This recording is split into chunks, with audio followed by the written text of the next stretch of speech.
This is our Forex blog for April 13th, 2011, and in today's lesson I'm going to incorporate our enhanced timing tool called the FX Scalper Pro. So like most days, we really want to trade with the trends, the longer term trends. The daily, weekly, monthly trend is in a color strip underneath the real-time trend. You can see the dollar and the yen are both weak. Starting today off, the yen has more weakness than the dollar. The euro across the board is strong. Swiss is strong. You know, real time becomes strong again at 7, but the daily, weekly, monthly trend's up. And of course also the New Zealand. So you want to buy the New Zealand dollar, you want to buy the New Zealand yen, you want to buy the euro dollar, you want to buy the euro yen. Let's start with the euro that most people trade. You can see coming up to midnight, this one's strong. The dollar was strong also and starts to get weak at midnight. The midnight euro really isn't that strong, but it's safe to assume, because the daily, weekly, monthly trend is up and the previous hour and a half trend had a lot of intensity, that the euro could possibly after noon, or I should say after midnight, New York time, gain some strength. So you can see this price coming up to midnight is underneath the hourly. That's usually a sign the trend's going to go down, but the daily, weekly, monthly trend is up. You know, yesterday the move was up, had a pullback, and it went slightly underneath the hourly. So really, some of the best trades starting, you know, today off is when the price goes above the hourly and pulls back and really doesn't break it that much. When it breaks out right here, that's a pretty high probability trade. And you can see it went up a few pips, pulled back, found support again, took off here from 80 and went up to 20. That's a 40 pip move. This is about a 15 pip move. Let's use our new enhanced tools on a tick chart at that time to show you, you know, how to have a small profit in the first trade and stay with the second trade to catch those 40 pips. This also gives another enhanced reading. Notice as the price is kind of coming up to the hourly from underneath it, there's a higher percentage of euro pairs strong and weak dollar pairs. Look at the peaks, much more green than the lower level readings of the red. And so when this kind of comes up here, let's say you bought this breakout right here, initial stop right underneath the lows right here, and it came up, came right back against you, but notice on the way down it didn't really have that much weakness, which is good. It gives you the confidence to, you know, to not freak out and get out before your stop gets hit. And as it starts to go up, you know, you want to move your, anytime a currency moves a little bit your way then against you, always move your stop up a little bit. At this point you have a 5-6 pip stop, and as this is going up, notice the peak, the highest percentage of euro pairs strong and dollar pairs weak is right here, and it kind of disappears down even as price is going up. We have the previous week's high right here. A lot of times near previous days, weeks, and months highs, price breaks out above it, usually by 10-15 pips, and then it'll pull back and test it. And if it finds support here, it usually continues. But notice the bar went red right here. You know, you could have got out of that trade there, or even a little bit earlier. Let's scroll over so we can see what it looked like. As this was going up, the previous momentum kind of subsided a little bit. You know, they made a higher high. 76% of euro pairs are going up and dollar pairs are going down. Decent. At that point, you know, the upwards momentum is slowing down. You might have got out of half your trade here, and then the other half here when it went red. Now, it pulled back, and usually the hourly acts as a support area, but rarely do you ever get a bounce, you know, directly off that. Wait for some of the weakness to disappear. Notice the peaks on the way up are higher than the red on the way down, especially right here. It has the lowest, you know, consistent percentage. And so when this kind of breaks out right here, you're in. Your stop is right underneath the low here. Again, you're risking less than 10 pips. And as it starts to go up, you can see there's not a whole lot of strength. On this little pullback, there's a little bit of weakness. And as it goes up, you might, because you don't know what the future is going to hold, raise your stop here. So you might, at that point, only lose 4 or 5 pips. The previous, you know, multi-hour swing up was from here to here. And Fibonacci profit targets make excellent areas to consider exiting half your trade at. And when it was coming up to that level right here, it was very strong. So you might want to wait a little bit longer. But when it hits here and kind of runs out of steam, you might want to get out of half your trade there. You're in this trade down here at 85, out around 15 for about 30 pips, minus your spread. And you want to raise your stop underneath here, and you can see the upwards momentum is slowing. So you might, as you can see, the bars are getting darker red here. You might get out of your trade up here at around 11. Sometimes the currency goes up a little bit more, but you can see that was the majority of that move. Let's look at some of the other ones that we found on here. It's very strong. Well, actually, let's look at the euro-yen. The yen was much weaker than the dollar, and therefore better and much more high probability buy as well. Here's the euro-yen coming up to midnight. You have this nice little sideways consolidation here. The previous move up was above the hourly. It pulled back. Sometimes the momentum on the move down kind of gets it underneath the hourly. And if you were looking at this on a 50-tick chart, right, coming into today, New York time wise, I mean,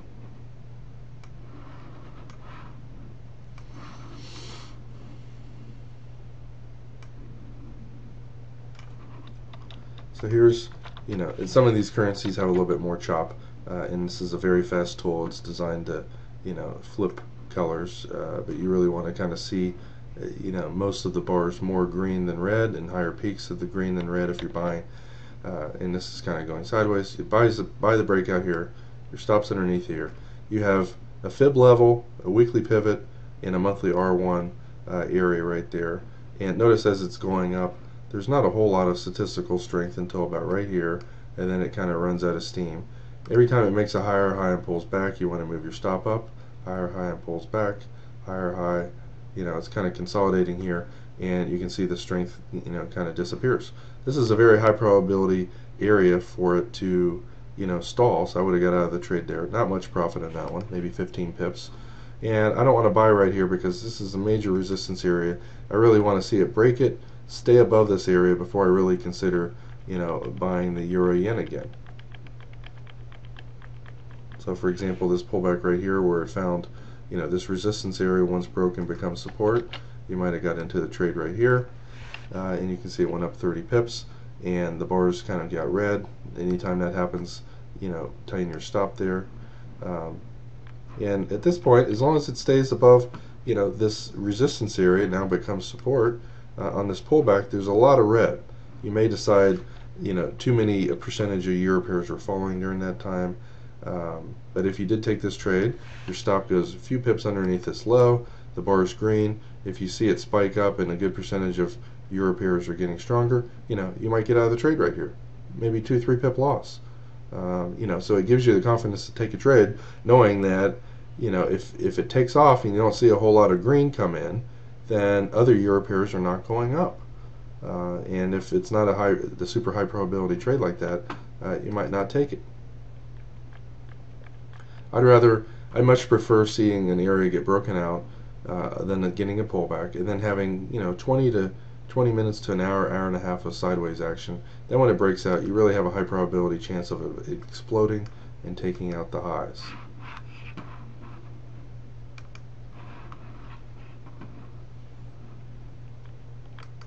Let's go forward here. It didn't really go sideways long enough. As it's pulling back, a lot of times they find support at the hourly. This one didn't quite hit it. It's kind of chopping around. I don't see any trades in here that I would be looking to take. Possibly when it double bottoms right here, you might decide to get into this trade and hope it takes out these previous swing highs. But again, once you're in a trade, stops right underneath the low. This one doesn't appear. Okay, there it's inching up. 84% of euro pairs are going up, yen pairs are going down. I'd move my stop to break even at this point because it's been very choppy lately. And then you can see it's going up, but a smaller percentage of the euro pairs are going or getting less. Or a smaller number of euro pairs are going up. So you might want to get out of it right here near the whole number. You're in this trade down here near 76.80, out at 94 with a small profit rather than a loss.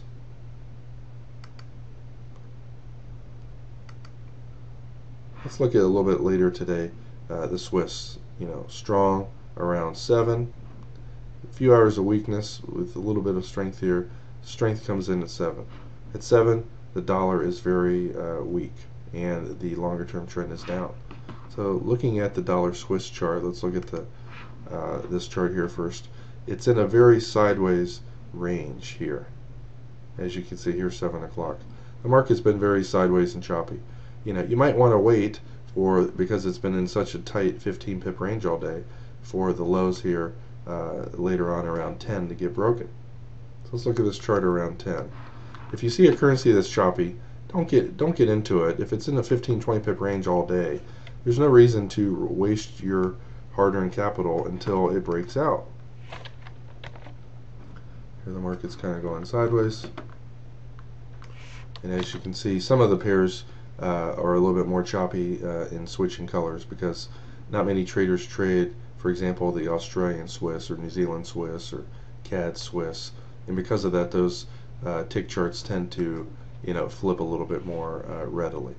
So you can see as this was kind of chopping around, it went up earlier with a lot of dollar pairs getting strong, Swiss pairs going down, and then you can actually see on this chart that the upwards momentum kind of stalled, and during this sideways range right here, it had mostly red bars. If you went short right here and anticipated a potential break, and if it didn't break, down here about 10 pips lower, you could have got out of that trade with a 5 or 10 pip profit.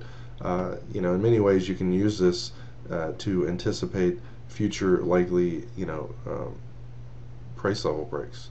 If you're in a trade 10 pips earlier, you have a lot higher odds. So it broke this level and then kind of came back up. Notice on the way up it didn't have that much momentum compared to the down. If you had shorted it right here near the low, I might have a very tight stop. As soon as it breaks down and comes up and kind of goes sideways here, you want to move your stop closer to break even. And you never know if it's going to go beyond where the fib target is. So draw your fib target. Most of the time this makes a great place to get out of your trade. Down here near 45, you're short around 65, and you made 20 pips on the first half. Notice as it's falling, there's not a whole super high percentage of dollar pairs falling and Swiss pairs getting strong. It's just not happening. So while you would like to have a 20 to 50 pip profit, in many cases 20 pips is a decent amount to look for in very high probability. Let's go over some of our other trades and how to use this for timing.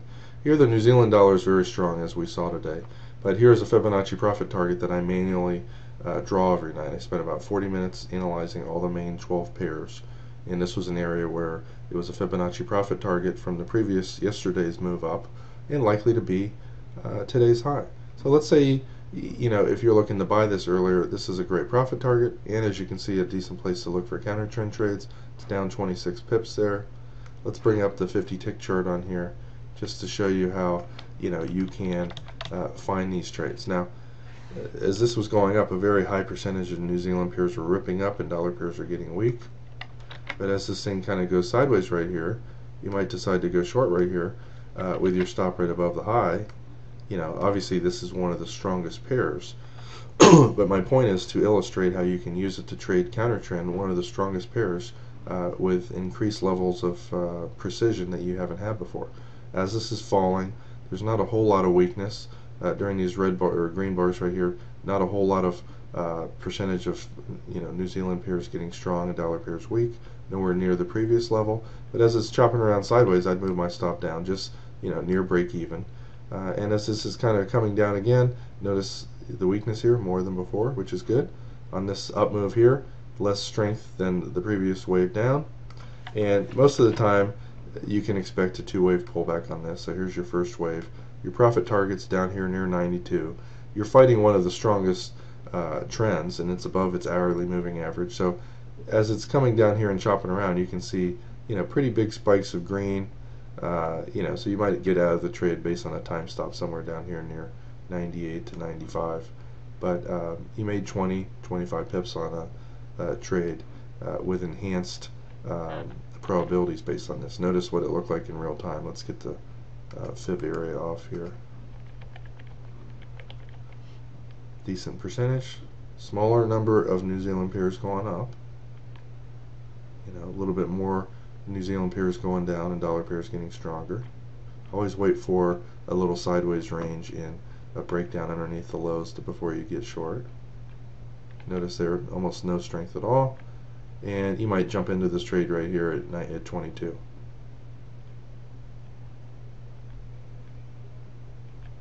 And this gives you the confidence to kind of hang on to that trade. Notice on those spike up bars, less strength percentage wise of New Zealand pairs going up, dollar pairs going down than previously.